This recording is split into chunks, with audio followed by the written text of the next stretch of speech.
नमस्कार। दिन भर की बड़ी खबरों में आपका स्वागत है। मैं हूं अंशिता श्रीवास्तव। इस बुलेटिन में आज बात होगी पंजाब के सीएम चन्नी की पीएम मोदी से मुलाकात की, अमरिंदर सिंह के लिए हरीश रावत के बदले तेवरों की, जानेंगे कन्हैया कुमार ने क्यों साधा बीजेपी पर निशाना, यूपी विधानसभा चुनावों में कौन कौन आया अखिलेश यादव के साथ, बात करेंगे कैसे योगी राज में हो रहा दलितों के साथ भेदभाव और नीति आयोग ने कैसे खोली सरकार की पोल, और बुलेटिन के आखिर में बात एयर इंडिया विनिवेश प्रक्रिया की। लेकिन तमाम बड़ी खबरों से पहले एक नजर सुर्खियों पर। यूपी चुनावों से पहले ओबीसी मतदाताओं को साधने में जुटी बीजेपी, सूबे में कर सकती है 200 रैलियां, योगी मंत्रिमंडल में भी किया है जाति आधारित विस्तार। शिवसेना ने की कांग्रेस सांसद राहुल गांधी के नेतृत्व की तारीफ, कहा कांग्रेस पार्टी को अध्यक्ष की जरूरत है, पुराने नेता बीजेपी के साथ गुप्त समझौता कर कांग्रेस को डुबाने का कर रहे हैं काम। त्योहारी सीजन में एम्स के निदेशक डॉक्टर रणदीप गुलेरिया ने दी लोगों को नसीहत, कहा और भी ज्यादा सतर्क रहने की जरूरत, कोरोना से बचकर रहें। बीते 24 घंटे में सामने आए 26,000 से ज्यादा मामले। शेयर बाजार में आई गिरावट, 366 अंकों की गिरावट के साथ 58,766 पर पहुंचा सेंसेक्स। निफ्टी में आई 86 अंकों की गिरावट, 17,532 पर पहुंचा निफ्टी। सुर्खियों के बाद अब बात आज की सबसे बड़ी खबर की। 2022 विधानसभा चुनावों से ठीक पहले कांग्रेस ने पंजाब में नेतृत्व परिवर्तन कर चरणजीत सिंह चन्नी को मुख्यमंत्री बना दिया। जब से चन्नी ने पंजाब की कमान संभाली है वो काफी एक्टिव नजर आ रहे हैं। चुनाव नजदीक हैं, ऐसे में चन्नी अपनी लोकप्रियता बढ़ाने में लगे हुए हैं। उसी के चलते अब चन्नी सरकार ने नाराज किसानों को साधने की कोशिश की है। पंजाब विधानसभा चुनावों से पहले सीएम चरणजीत सिंह चन्नी किसानों को साधने में जुट गए हैं, जिसके चलते सीएम आज दिल्ली दौरे पर पीएम मोदी से मिलने पहुंचे। पीएम से मुलाकात के बाद चन्नी मीडिया से मुखातिब हुए। इस दौरान उन्होंने बताया कि पीएम से उनकी औपचारिक मुलाकात में कुछ मुद्दों पर बात हुई। कृषि बिल के मसले को जल्द खत्म करने की बात चन्नी ने पीएम से की। उन्होंने पीएम से कहा कि सरकार किसानों से फिर बात करे। साथ ही चन्नी ने किसानों की धान खरीद जल्द से जल्द कराने की मांग की है। दरअसल पंजाब में 2021-22 के खरीफ सत्र के लिए धान की खरीद 1 अक्टूबर से शुरू होनी थी, लेकिन केंद्र ने निर्देश देकर उसे 11 अक्टूबर के लिए टाल दिया। उससे पहले केंद्र सरकार ने हरियाणा और पंजाब की सरकार के किसानों की धान खरीद न करने के निर्देश दिए हैं, जिससे किसानों में गुस्सा है। आपको बता दें कि सीएम पद की शपथ लेने के बाद चरणजीत सिंह चन्नी की पीएम से यह पहली मुलाकात है।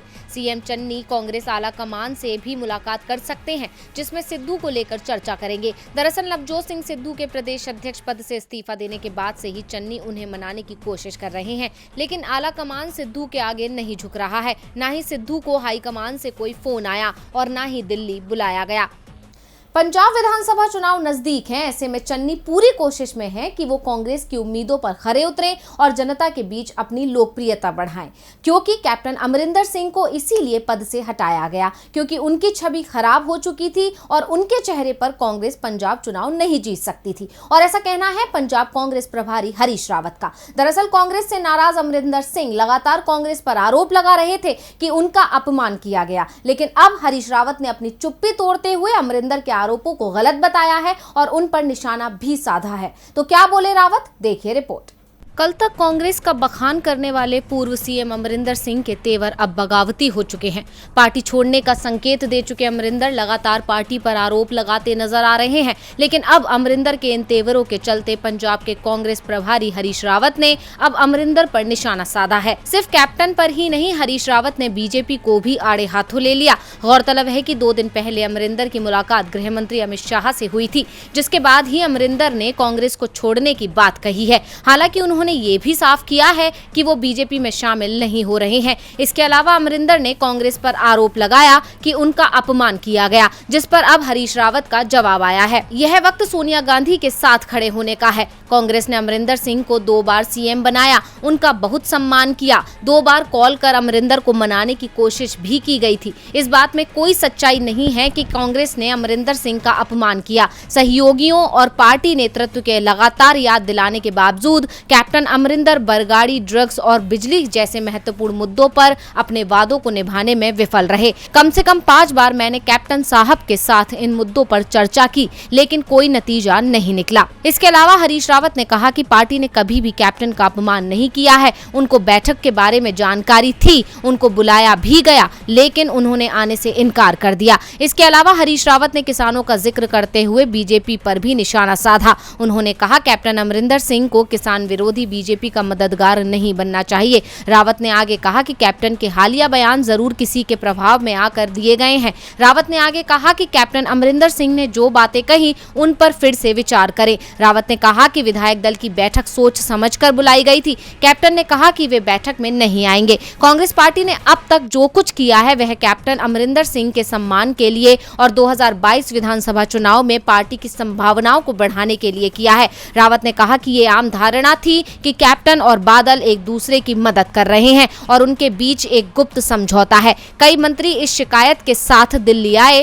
कि कैप्टन के नेतृत्व में कांग्रेस जीत नहीं सकती है। अब अमरिंदर की तरफ से लगातार कांग्रेस पर लगाए जा रहे आरोपों पर आखिरकार कांग्रेस ने अपनी चुप्पी तोड़ दी है और हरीश रावत ने कई बातों से पर्दा भी उठाया है। ऐसे में देखना होगा कि अब कैप्टन की तरफ से इस पर क्या जवाब आता है। हरीश रावत ने साफ कर दिया कि कांग्रेस ने उन्हें हमेशा सम्मान दिया है और अमरिंदर जो कुछ भी कह रहे हैं वो किसी के दबाव में कह रहे हैं। जाहिर है कि हरीश रावत का इशारा बीजेपी की तरफ था। हरीश रावत ने तो इशारों में बीजेपी पर निशाना साधा, लेकिन कांग्रेस नेता कन्हैया कुमार ने तो खुले तौर पर बीजेपी को आड़े हाथों ले लिया और बीजेपी की आंतरिक कलह पर भी सवाल पूछ लिया। देखेंगे इस रिपोर्ट में। कांग्रेस में अभी शामिल हुए कन्हैया कुमार अब पूरी तरह एक्टिव मोड में आ चुके हैं। अपनी तेज तर्रार छवि के लिए मशहूर कन्हैया कुमार ने बीजेपी पर निशाना साधना शुरू कर दिया है।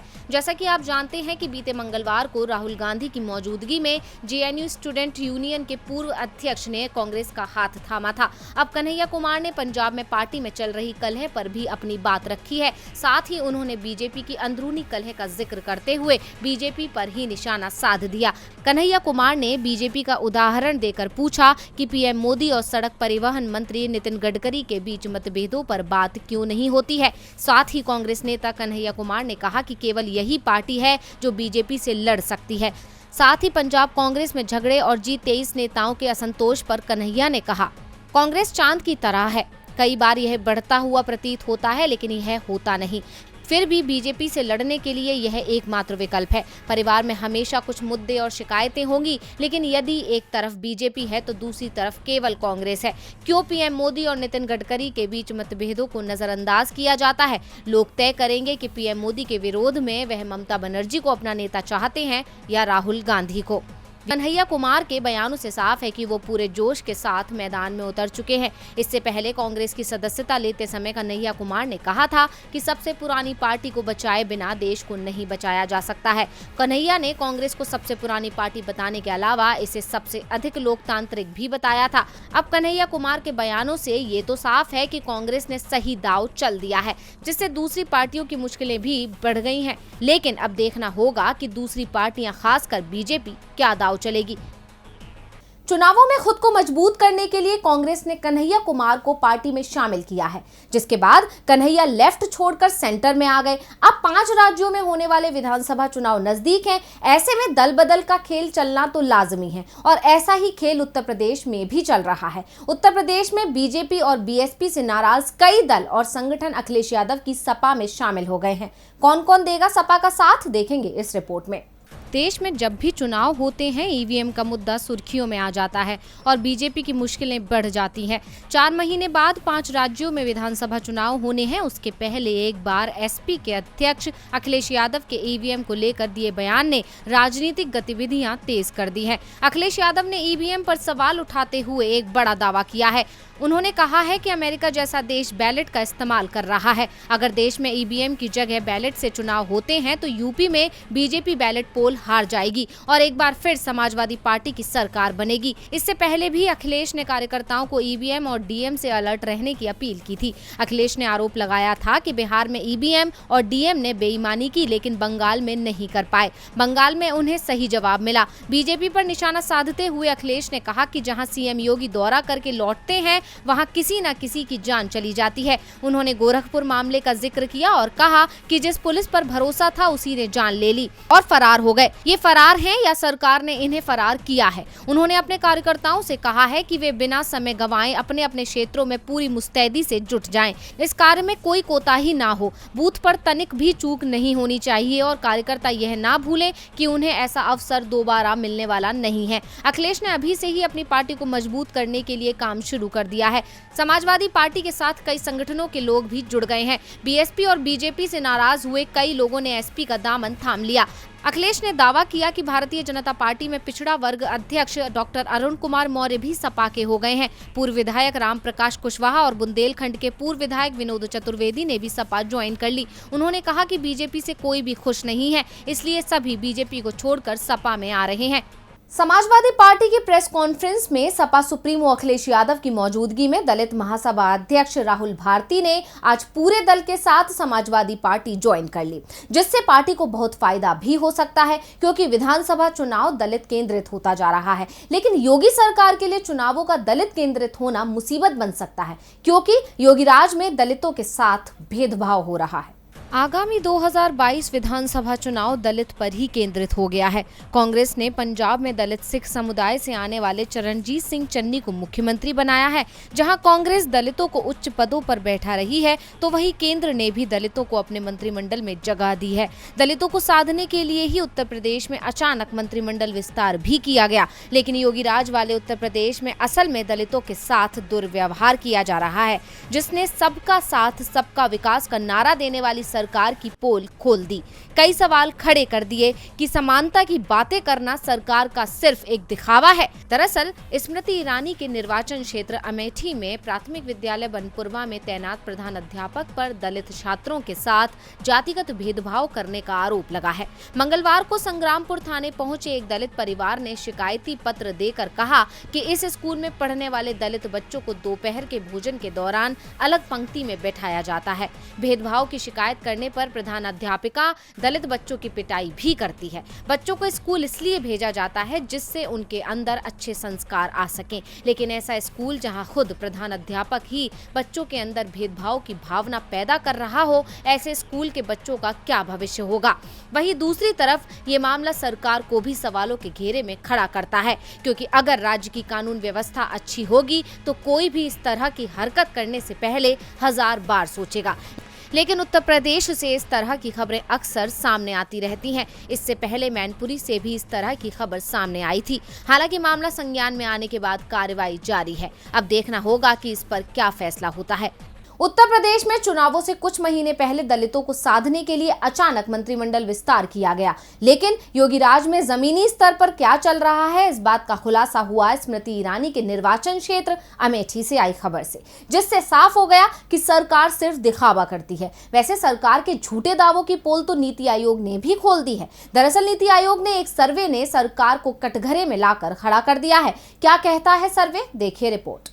देश की स्थिति कोरोना के आने से चरमरा गई है। कोरोना ने देश की स्वास्थ्य व्यवस्थाओं की पोल खोलकर रख दी है। स्वास्थ्य सुविधाओं को लेकर सरकार के दावे कितने सच्चे हैं, ये इससे अंदाजा लगाया जा सकता है कि जब कोरोना की दूसरी लहर पीक पर थी, तब अस्पतालों में सुविधाओं की कमी और बिस्तरों की कमी के चलते ज्यादा लोगों की जान चली गई, लेकिन सरकार अपनी राजनीति चमकाने में लगी रही। वैज्ञानिकों का कहना है कि कोरोना की तीसरी लहर भी आ सकती है।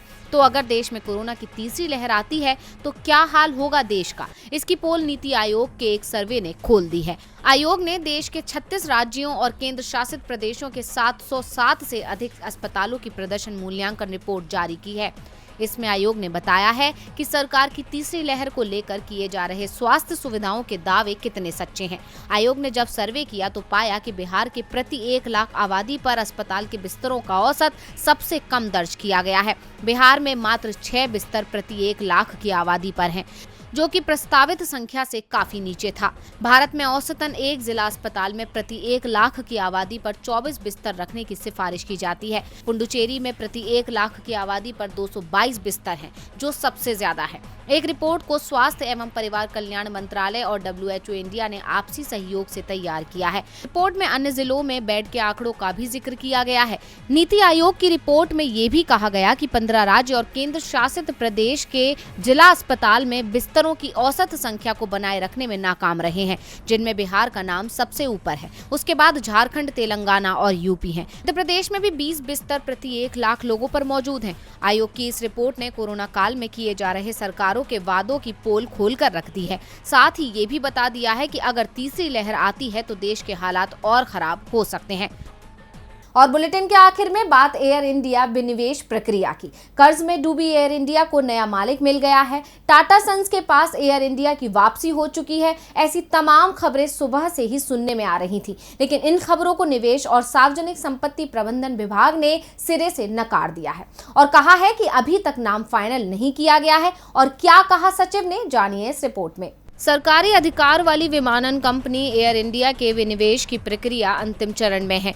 इसके लिए वित्तीय बोली की आखिरी तारीख थी 15 सितंबर। इसके बाद आज सामने आया कि एयर इंडिया की बोली टाटा ग्रुप ने जीत ली है।